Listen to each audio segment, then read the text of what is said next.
பைபிளை கையில் எடுங்க. மத்தேயு 12ஆம் அதிகாரம், மத்தேயு 12ஆம் அதிகாரம் 17வது வசனம் முதல் 21வது வசனம் வரை, 21வது வசனம் வரை. நான் அப்படி வாசிக்க தொடங்கும் போது நீங்கள் எல்லாரும் சேர்ந்து வாசிடுங்க. வாசலமா சத்தம் கேட்கணும். நீங்கள் பேசுகிற சத்தம் உங்கள் பக்கத்தில் காதில் கேட்கணும். அதான் பைபிள் வாசிக்கிற முறைகள். சத்தமிட்டு வாசிக்கணும். சரிதானா? வாசிக்கலாமா? நான் தொடங்கவா?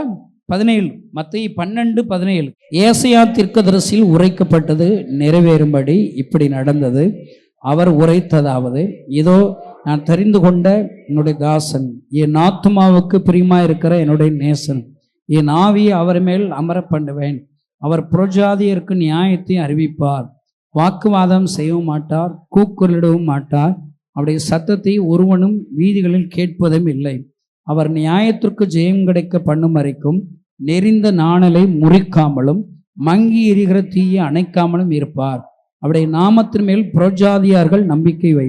முதல் பாயிண்டே பாருங்களேன். ஏசாயா தீர்க்கதரிசியால் நிறைவேறும்படி. நான் சொல்றேன், இது ஜீசஸ்க்கு மட்டும் இல்லைங்க, உங்களுக்கும் பொருந்தும், எனக்கும் பொருந்தும். அதனால தான் நமக்கு எழுதி கொடுத்துருக்கிறார். நீங்க இங்க வந்தது எதனால வந்தீங்க?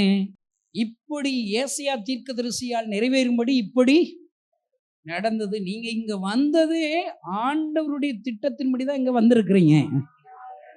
கைகளை தட்டி ஆண்டவரை சோதரம் பண்ணும். ஆண்டவர் சொல்ல, நான் தெரிந்து கொண்ட என்னுடைய யாரு யாரு யாரு நீ தான். ஆண்டவர் தெரிந்து கொண்ட தாசனை கை கொடுங்க. ஆண்டவர் தெரிந்து கொண்ட தாசனை. அடுத்து 2வது, என் ஆத்துமாவுக்கு பிரியமாயிருக்கிற என்னுடைய பிதாவுடைய ஆத்மாவுக்கு பிரியமா இருக்கிற யாரா? உங்களை பார்த்து சொல்றாரு, எனக்கு ரொம்ப பிரியம், டேவிட் கணேசன் ரொம்ப பிரியம் எனக்கு. அப்படி பிரியமா நடந்தாதாங்க ஆண்டவர் என்ன பார்த்து சொல்லுவாரு, நீ பிரியமா நடக்கிறியா? 3, என் ஆவியை அவர் மேல். நீங்க பரிசுத்த ஆவியானவர் உங்களுக்கு எதுக்கு தந்தாரு? ஊரை சுத்துறதுக்கா? உங்க மேல வச்சிருக்கிற பிளானை நிறைவேற்றுறதுக்காக. நான் சொல்றேன், இப்படி போய்கிட்டே இருந்தீங்கன்னா நீங்க அடிமையா தான் இருப்பீங்க. நீங்க எப்போ தலைவராக மாறுவீங்க? ஆண்டவருடைய வேலைக்கு நம்பிக்கை பிரகாரமா இருக்கும்போது தான். அல்லேலூயா. என் ஆவியை அவர் மேல் அமர பண்ணுவேன். அவர் புறஜாதிகளுக்கு. நீங்க புறஜாதிகளுக்கு நீங்க அறிவிக்கிறீங்களா? அடுத்து பாருங்க, வாக்குவாதம் செய்யவும் மாட்டார், கூக்குரவும் மாட்டார். யாரு பக்கத்து மூஞ்சி பாருங்க. வாக்குவாதம் பண்ண மாட்டார், கூக்குரவும் பண்ண மாட்டார். அடுத்து 20ஆம் வசனம், அவர் நியாயத்திற்கு ஜெயம் கிடைக்க பண்ணும் வரைக்கும் நெறிந்த நாணலை மங்கி எறிகிற. யாரு நெறிந்த நாணல்? நான் தாங்க. என்னை அணைச்சு போடாதீங்க, முறிச்சு போடாதீங்க. என்னை இன்னும் பிரகாசிக்கிறதுக்கு நீங்கள் ஜெபம் பண்ணுங்க. பாவம் கொஞ்சம் ஜெபிப்பீங்களா? கணேசன் சொல்லுங்க, சத்தியத்தை சொல்லுங்க. சத்தியம் அவங்களை விடுதலையாக்கும். கடைசியாக 8ஆம் பாயிண்ட், அவருடைய நாமத்தின் மேல் புறஜாதியர்கள் நம்பிக்கை. ஆதியாகமம் 3 அதிகாரமா? எல்லாம் வாங்க, ஆதியாகமம் 3 அதிகாரத்துக்கு வாங்க. ஆதியாகமம் 3 அதிகாரம் 1லிருந்து 5 வசனம் வரைக்கும் நம்ம சேர்ந்து வாசிக்கலாமா? எல்லாம் எடுத்துக்கோங்க. ஆதியாகமம் பழைய ஏற்பாட்டில் இருக்கு, முதல் புஸ்தகம். எடுத்துக்கோங்க, வாசிக்கலாமா? 3 அதிகாரம் 1ஆம் வசனத்திலிருந்து. தேவனாகிய கர்த்தர் உண்டாக்கின சிறிய சர்ப்பத்தை பார்த்து, நாங்கள் தோட்டத்தில் உள்ள விருட்சங்களின் கனிகளை புசிக்கலாம், ஆனாலும் தோட்டத்தின் நடுவில் இருக்கிற விருட்சத்தின் கனியை குறித்து தேவன் நீங்கள் சாகாதபடிக்கு அதை புசிக்கும். அப்பொழுது சர்ப்பம் ஸ்திரியை நோக்கி, நீங்கள் சாகவே சாவதில்லை, நீங்கள் இதை புசிக்கும் நாளிலே நன்மை தீமை அறிந்து தேவர்களைப் போல் இருப்பீர்கள் என்றும் தேவன் அறிவார் என்றான். இதில் இது என்ன தலைப்பு தெரியுமா? பிசாசு சொன்ன பச்சை பொய்கள் 4. சொல்லுங்க. உன் ஊழியத்து குறித்து போய் சொல்லுவான், ஒன்றை குறித்து போய் சொல்லுவான். விடுங்க, பச்சை பொய்கள் 4. முதல் வசனத்தில் தேவன் சொன்னது உண்டோ? இப்படி சொன்னது உண்டோ? ஆண்டவர் ஆதாம்கிட்ட ஏவாள்கிட்ட பேசும்போது 2 பேரும் தான் கேட்குறாங்க. ஆனால் யார் 3வது ஆள்? நம்ம ஆள் யார் இருக்கா? நீ அறியாத ஒருத்தன் சைத்தான் கேட்டுக்கிட்டு. இப்போ நான் பேசிகிட்டு இருக்கேன். இப்போ யார் கேட்டுக்கிட்டு இருக்கா? அவன் பாருங்க, சொன்னது உண்டு, தேவன் சொன்னது உண்டோ. அடுத்து 4ஆம் வசனத்தில், நீங்கள் சாகவே. ஆண்டவர் என்ன சொல்லி? செத்து போயிருவீங்கிறாரு. இது சைத்தான் பச்சை போய் என்ன சொல்கிறான்? அதெல்லாம் சாக மாட்டேங்க, சாகவே மாட்டேங்க. 2வது. 3வது, உன் கண்கள் கண்ணு திறக்கப்படும். கண்ணு அப்புறம் திறக்கும். நிறைய கண்ணு திறக்கிற கேம்ப் நடத்திக்கிட்டு இருக்கான். ஏதோ உப்பு மூட்டை மாதிரி வரங்கள் பெறுவது எப்படி? ஊழியத்தில் இருக்கிறவன் ஆண்டோடைய வார்த்தை கேட்பா கண்ணு தானா திறக்கும். அல்லேலூயா. 4வது போய் எப்படின்னா, நீங்கள் தேவர்களை போல் இருப்பீர்கள்.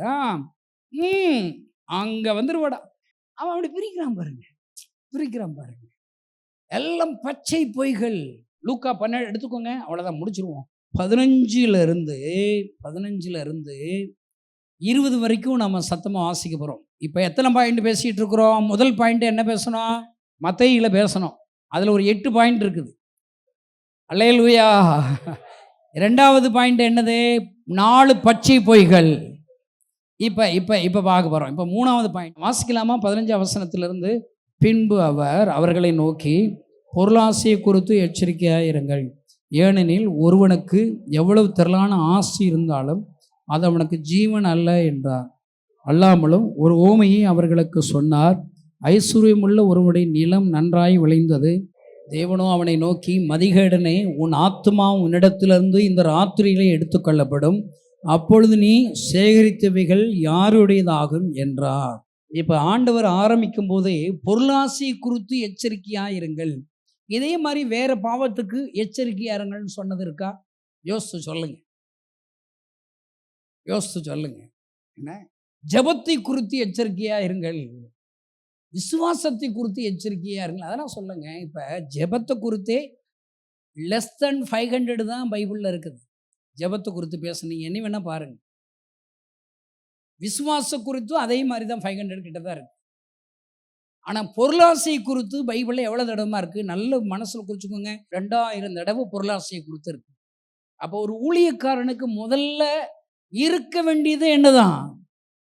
பொருளாசை இருக்கக்கூடாதுங்க. பொருளாசை குறித்து எச்சரிக்கையாக இருக்கணும். இதான் 3வது பிரசங்கத்தை பண்ணி முடிச்சிருக்கு. அல்லேலூயா. நல்ல ஞாபகம் வச்சுக்கோங்க. ஐஸ்வர்யவான் லாசரு சம்பவம் இருக்குது. இல்லை, ஐஸ்வர்யவான் லாசரு டக்குன்னு எந்த அதிகாரத்தில் இருக்குன்னு சொல்லுங்க பார்க்கலாம். ஆமாம், அதில் ஐஸ்வர்யவான் எங்கே போகிறான்? நரகத்துக்கு போயிடுறான். அப்போ பொருளாசை உள்ள ஐஸ்வர்யவான்கள் எங்கேயும் போக முடியாது, பரலோகத்துக்கு போக முடியாது. ஆஸ்தியை வாங்கினவன் இளையகுமாரன் பங்கை கேட்டு எங்கே போயிட்டான்? பண ஆசை இருக்கிறவன் ஏசப்பாக்கு தூரமாக தான் இருப்பான். இங்கே இருக்கிற நீங்கள் பண ஆசையினால் ஊழியம் செய்கிறீங்களா? நீங்கள் ஆண்டவர் விட்டு தூரமாக இருக்கீங்க, நரகத்துக்கு பக்கத்தில் போயிட்டீங்க. பக்கத்தில் சொல்லுங்கள், அந்த நரக கேட்டு உங்களுக்கு பக்கத்தில் இருக்குன்னு சொல்லுங்கள். அல்லேலூயா. 1 தீமோத்தேயு 6 என்ன போட்டிருக்க? பண ஆசை எல்லா தீமைக்கு வேறாக இருக்கிறது. உங்களுக்கு மாதம் 1 கோடி ரூபா கொடுத்து வந்துச்சுன்னா, காணிக்க வந்துச்சுன்னா, நீங்கள் என்ன செய்வீங்க? ஐஸ்வர்யவான் லாசரு இதெல்லாம் ஆக்செட்டில் ஒருத்தன் சொல்கிறான், சீமான்கிறவன், நீ கை வச்சா பரிசுத்த ஆவியானவர் பெறுறாங்களே, நான் கை வச்சா. அப்போ காசான வரங்களை பெற நினைக்கிறான். நான் சொல்கிறேன், ஹெவனில் இருந்து ஆண்டவர்கிட்ட இருந்து காசை வச்சு ஆத்துமா அறுவடையை பார்க்க முடியாது. காசு ஆசை உள்ளவே ஆத்துமா அறுவடை வராது. காசு வச்சவனுக்கு சந்தோஷம் இருக்காது. காசு ஆசை இருக்கிறவன் சமாதானம் இருக்காது. காசு உனக்கு ஒரு ஹெவன்லேருந்து ஒரு ஆசீர்வாதம் வராது. பக்கம் சொல்லு, காசை நினச்சேன்னா ஒரு ஆசீர்வாதம் உனக்கு வராது. கஷ்டம் இருக்குதுங்க, நம்புறாருலங்க. எனக்கு நல்லா தெரியும், இந்த 1 கோடிங்கிறது இன்னும் என்ன செய்யும், பல மடங்கு தேவைகளாக வரும். அதையும் ஆண்டர் கொடுக்குது. ஏன்னா எனக்கு ஆசை இல்லைல்ல, எங்களுக்கு ஆசை இல்லைல்ல. நான் சொல்கிறேன், 3 பிரசங்கம். அல்லேலூயா. இதெல்லாம் காலையில் பேசுனது. இப்போ பேசுமா நிறுத்திடுமா? அதைப்படி 5 நிமிஷத்தில் பேசி முடிச்சிருவோம். ஆண்டவர் உங்கள்கிட்ட 3 கேள்வி கேட்க சொன்னார். 4வது பிரசங்கத்தில் 3 கேள்வி என் பக்கத்தில் கேளுன்னு சொல்லுங்கள். 4வது பிரசங்கத்தில் 3 கேள்வியாம் ஊழியர்கள்ட்ட. எல்லாம் எடுத்துக்கோங்க. ஆதியாகமம் 3 எடுத்துக்கோங்க. ஆதியாகமம் 3 எடுத்துக்கோங்க. அவ்வளோதான். 9ஆம் வசனம் வாசிங்க. 9ஆம் வசனம் ஆதியாகமம் 3:9. பக்கத்தில் நீ இப்போ எங்கே இருக்க கேளுங்க. நீ இப்போ எங்கே இருக்க, எதனால அங்கே இருக்க, இப்போ எங்கே இருக்கா? வீட்டில் இருக்கான் யோசேப்பு. வீட்டில் இருக்கும் போதே சகோதரர்கள் செய்கிற தப்பு தண்டாவை சொல்லி கொடுத்துட்டு உண்மையாக இருக்கான். அப்பாவுக்கு பிடிக்குது, வீட்டில் தான் இருக்கிறான். யாருக்கு பிடிக்குது? ஆனால் மற்றவங்களுக்கு பிடிக்க மாட்டேது அப்பாவுக்கு. நீ வீட்டில் இருந்தால் அப்பாவுக்கு பிடிக்கணும். சரி, இப்போ என்ன செய்கிறாரு? தூங்குறான். இது இன்னொரு உலகம், தரிசன உலகத்தில் இருக்கிறான். ஹெவன் உலகத்துக்கு கூட்டு போகிறார் அவர். ரெண்டாவது, இப்போ எங்கே இருக்கிற? இப்போ நான் தரிசனத்தை பார்த்துக்கிட்டு இருக்கேன். ஹெவன் வேர்ல்டு, ஹெவன் வீடு, ஏசப்பா வீடு, அப்படி தானேங்க. மூணாவது எங்கே? ப்ரமோஷனல், அங்கே போத்திவார் வீட்டுக்கு போயிடுறான். இப்போ யோசேப்பு எங்கே இருக்க? போத்திவார் வீட்டில் கூலிக்காரனா இருக்கிறேன். அங்கே உண்மை, அங்கே பரிசுத்தம். ஆதாமி நீ எங்கே இருக்கிற? யோசேப்பு நீ எங்கே இருக்கிற? போத்திவார் வீட்டிலப்பா. அங்கே ஆஃபர் தானாக வருது, வாடா. நோ, தேவனுக்கு முன்பாக அங்கேயும் ஆண்டவர் என் கூட இருக்கிறார். நாலாவது எங்கே? சிறைச்சாலைங்கிறது ப்ரமோஷனுங்க, பனிஷ்மெண்ட் கிடையாது. கூலிக்காரனாக இருந்த அவனுக்கு சிறைச்சாலைங்கிறது ப்ரமோஷனுங்க. கை தட்டுங்களேன். யோசேப்பு நீ இப்போ எங்க இருக்கிற? சிறைச்சாலை வீட்டில் இருக்கு. அங்கேயும் உண்மையா இருக்கு, அங்கேயும் விசாரிக்கிறான். எல்லாரும் ஏண்டா துக்கமா இருக்க விசாரிக்கிறான். என்ன ஒரு மனுங்க. யோசேப்பு நீ இப்போ எங்க இருக்கிற? அரண்மனைக்கு ராஜாவிற்கு அடுத்த ஸ்தானத்தில் என்னை உயர்த்தி இருக்கிறார், லட்சங்களுக்கு உயர்த்தி இருக்கிறார். அன்பு சகோதரனை, நீ எங்க இருக்கிற? அங்க உண்மையா இருக்கிறியா? அங்க ஆண்டவருக்கு முன்பாக உண்மையாக இருக்கிறியா? ஆண்டவர் உன்னை உயர்த்துவார். அல்லேலூயா. இப்போ எத்தனை கேள்வி பார்த்துருக்கோம்? ஆதாம்கிட்ட கேட்ட முதல் கேள்வி கேட்டிருக்கேன். அப்படி வாங்க. 11ஆம் வசனம். அப்பொழுது அவர் நீ நிர்வாணி என்று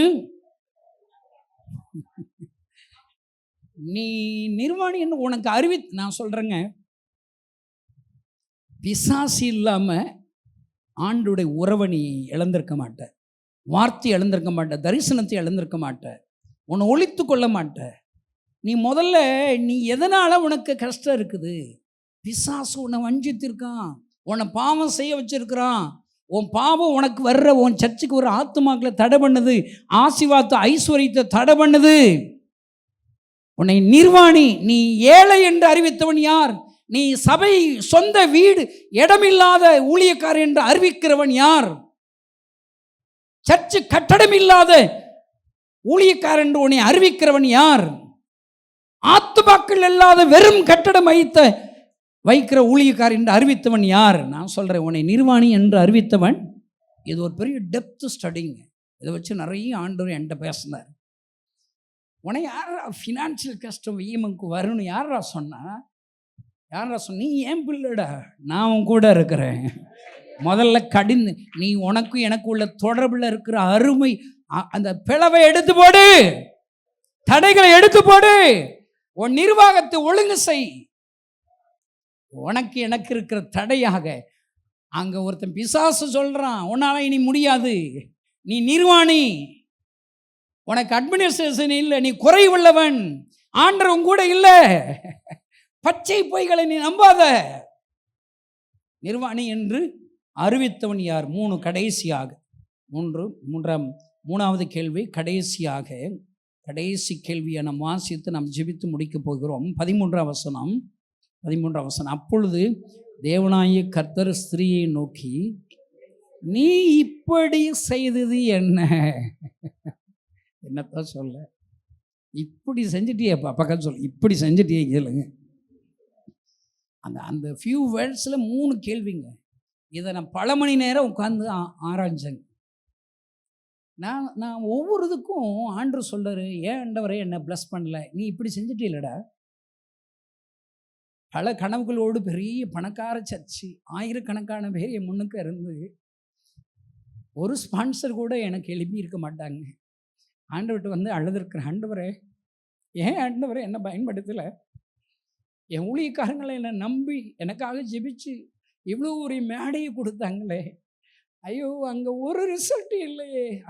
இப்படி நீ செய்து இது என்ன? ஒரு பாவத்தை சொல்லுவார், ஒரு மிகைப்படுத்தி நாம் பிரசங்கத்தில் பேசின வார்த்தையை ஆண்டு இனம் கண்டுபிடித்து சொல்லுகிறார். நான் ஆயத்தமாகாததை நான் பெருமையில் நின்றது. இப்படி நீ செய்தது என்ன? நான் சொல்கிறேங்க, உங்களையும் என்னையும் ஆண்டவர் ஆசீர்வதிக்கலைன்னா அது ஆண்டவர் காரணம் இல்லைங்க. உங்களுக்கு ஒரு பனிஷ்மெண்டோடு இங்கே நிறைய பேர் இருக்கிறீங்களா? ஆண்டவருடைய பிரசன்னத்தை எழுந்து, தரிசனத்தை எழுந்து, தடுமாற்றத்தோடு குந்தி குந்தி இங்கே நடக்கிறீங்களா? நான் சொல்கிறேங்க, உங்களை அழைச்சி அப்பா காரணம் கிடையாதுங்க, ஏசப்பா காரணம் கிடையாதுங்க. நீங்கள் இப்படி செய்ததுனால தான். இப்படி செய்தது என்ன? செய்தது என்ன? எல்லார் கண்களை மூடி ஆண்டவர் கைகளை நம்ம அர்ப்பணிப்போம். ஆண்டவரே, 3 விதமான கேள்விகளை ஆண்டவரே எங்களோடு கூட பேசுகிறீரே, உமக்கு ஸ்தோத்திரம் ஆண்டவரே. ஹல்லேலூயா. ஆண்டவர் இங்கே இருக்கிற ஒவ்வொருவரோடு கூட பேசுகிறார், ஒவ்வொருவரோடு கூட பேசுகிறார். ஹல்லேலூயா, ஹல்லேலூயா. ஆண்டவர் பொருளாசை குறித்து உங்களோடு கூட பேசுகிறார். ஹல்லேலூயா. ஆண்டவர் ஏசப்பாவை தெரிந்து கொண்டது போல, நீரி நான் தெரிந்து கொண்ட தாசன், நான் பிரியமா இருக்கிறவர், ஆண்டவருக்கு ஆத்மாவுக்கு பிரியமா இருக்கிற நேசன் என்று சொன்னார். உன் சத்தம் கூக்குரல் வராது, வாக்குவாதம் பண்ண மாட்டேன்னு சொல்லி ஆண்டவர் உன்னை நம்புகிறார். உங்களை புறஜாதிகளுக்கு நியாயத்தை விசாரிக்கும்படி ஆண்டவர் தெரிந்து கொண்டார் சொன்னார். இன்னும் ஆண்டவர் சொன்னார், பொருளாசை, அன்பு சகோதரனை, அன்பு ஊழியக்காரனை, ஊழியக்கார பொருளாசை குறித்து எச்சரிக்கையாயிருங்கள் என்று கற்றுக் கொடுத்தார். பச்சை பொய்கள், பிசாசு சொல்லுகிற பச்சை பொய்களை நீ நம்பாதே என்று சொல்லிக் கொடுத்தார். இப்பொழுது ஆண்டவர் கடைசியாக 3 கேள்விகள். 3 கேள்வியில், ஆதாமே நீ எங்கு இருக்கிறாய்? ஆதாமே நீ எங்கு ஒளித்து கொண்டிருக்கிறாய்? என்னோடு கூட உலாவுகிறதை விட்டுவிட்டு, அந்த தரிசனத்தை விட்டுவிட்டு, என்னுடைய மகிமையை விட்டுவிட்டு, எனக்கு கொடுக்கிற அந்த நேரத்தை விட்டுவிட்டு எங்கு நீ ஒளிந்திருக்கிறாய்? உன்னை நிர்வாணி என்று அறிவித்தவன் யார்? ஹல்லேலூயா. ரீகாமா சாபாபா தூரதி ஆக்கமாந்துரை. ஆண்டவர் சொல்லுகிற, நீ இப்படி செய்தது என்ன? இப்படி செய்தது என்ன? இன்னும் இன்னைக்கு இப்பொழுது பேசின வார்த்தைகள் எல்லாம் நீங்க டிஸ்கஸ் பண்ணுங்க, தியானிங்க, ஆண்டவர்கிட்ட உங்களை ஒப்பு கொடுங்க. ஆண்டவர் உங்களை இந்த வருஷத்தில் மகிமையாக பயன்படுத்த போகிறார். எல்லாரும் ஆண்டவரை என்னோடு கூட பேசின இந்த வார்த்தைக்காக ஸ்தோத்திரம் ஆண்டவரை. எல்லாரும் உடைய வலதுகை வானத்துக்கு நேராக தூக்கி, நான் கேட்ட வார்த்தைகளுக்கெல்லாம் கீழ்ப்படிய உதவிச்சிங்கப்பா. ஆண்டவரை கீழ்ப்படிய உதவிச்சிங்கப்பா. ஹல்லேலூயா. ஆண்டவரே, என்னில் இருக்கிற உங்களை துக்கப்படுமான காரியங்களை என்னை விட்டு எடுத்து போடுங்க, கசப்புகளை எடுத்து போடுங்க. ஹல்லேலூயா. ஆண்டவரை கனி கொடுக்கிறவனாக மாற்றுங்கப்பா, என்னை கனி கொடுக்கிறவனாக மாற்றுங்க. யோசேப்பு எங்கு இருந்தாலும் ஆண்டவரே, உமக்கு பயப்படுகிற பயத்தோடு உமக்கு பிரியமான சகோதரனாக இருக்கிறானே ஆண்டவரே, என்னையும் உம்முடைய கைகளை ஒப்பு கொடுக்கிற கனிதரும் செடி யோசேப்பு இருந்தது போல இந்த வருஷத்தில் கனிதரும் ஊழியக்காரியாக நீ மாற்றும். தொடர்ந்து எங்களோடு கூட இடைப்படும் இயேசுவின் நாமத்தினால் பிதாவே, ஆமென். எல்லா கைகளை தட்டி ஆண்டவரே ஸ்தோத்திரம் பண்ணோம். ஹல்லேலூயா. ஆமாம், நான் ஒரு 10 நிமிஷம் பேசிட்டு